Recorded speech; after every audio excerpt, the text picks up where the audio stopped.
All right, so let's take a look at this application problem. So it says a news report claims that 75% of restaurant employees feel that work stress has a negative impact on their personal lives. Managers of a large restaurant chain wonder whether this claim is valid for their employees.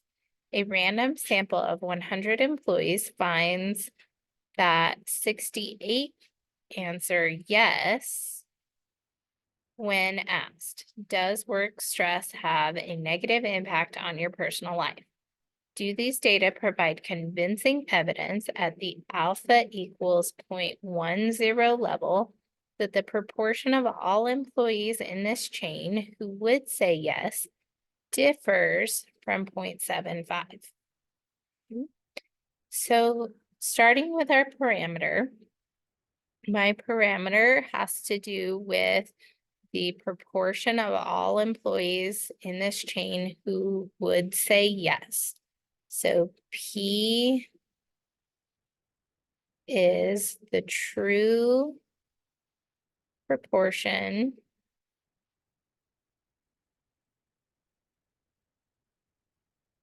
of employees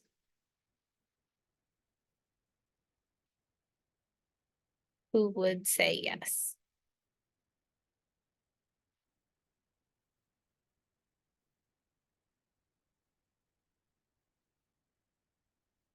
My statistic is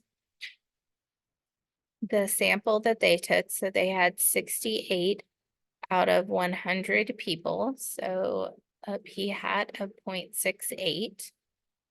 And then it tells me that my alpha level should be 0.10. And I'll show you how this is different than what we've done with the alpha equals 0.05 level previously. So the hypothesis, my null hypothesis, is that my claim would be true. So P is equal to 0.75.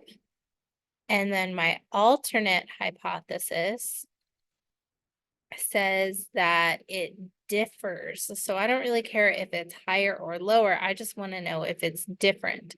So I'm doing not equal to 0.75.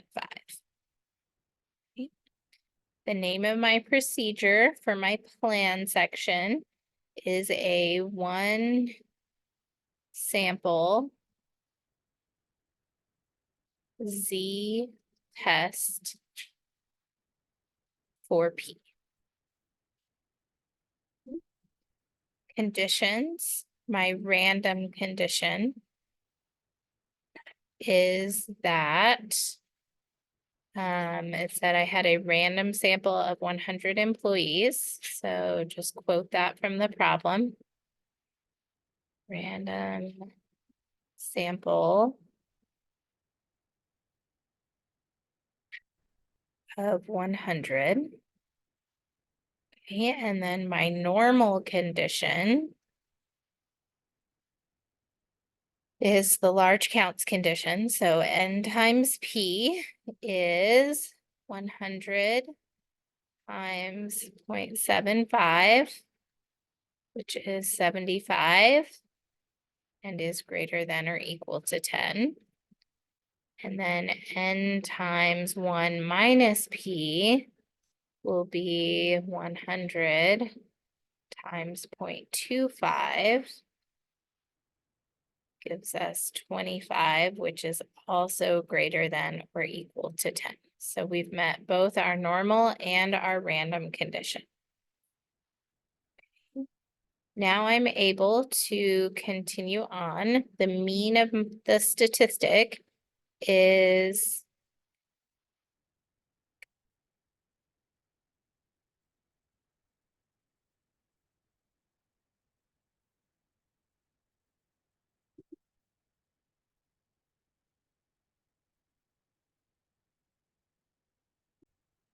the mean of my statistic is the mean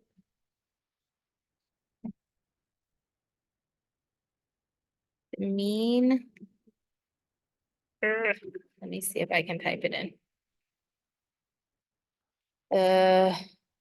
So it'll be mu of X bar. And so that's going to be equal to P, which is my null hypothesis. So 0.75. Okay. Then my statistic is going to be the square root of P times 1 minus P divided by the square root of N.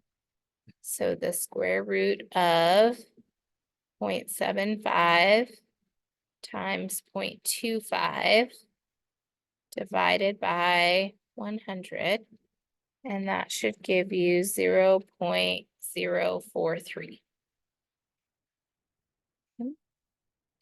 So drawing our picture of what's going on gives us this image. So I've got 0.75 here. The statistic that I'm interested in is my p hat value, which was 0.68. Okay, and because we're looking for differing, we're looking for the exact same place on the other side of the curve. Okay. My general formula is the test statistic is equal to the statistic minus your parameter divided by the standard deviation.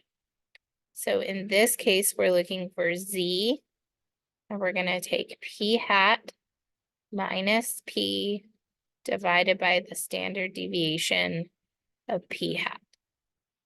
So plugging in our numbers, we have 0.68 minus 0.75 divided by 0.043. And that's going to give you a Z-score of negative 1.63.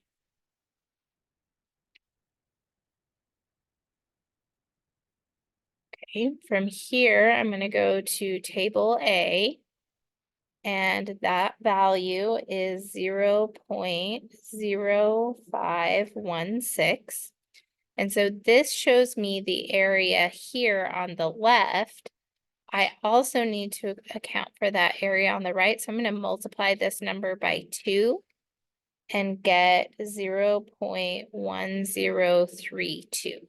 Okay, so this is my P value. And then finally, I'm going to conclude. So because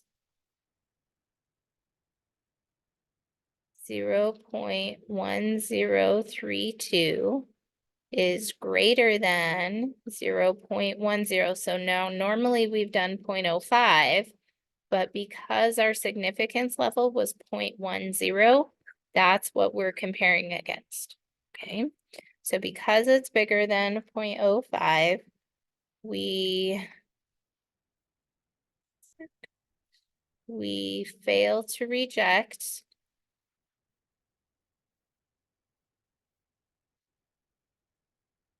H naught. Okay. We do not have convincing evidence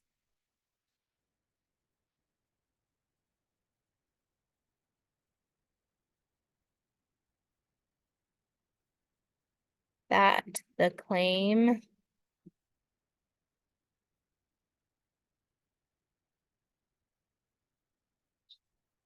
is invalid. Okay, so we don't have evidence that it differs.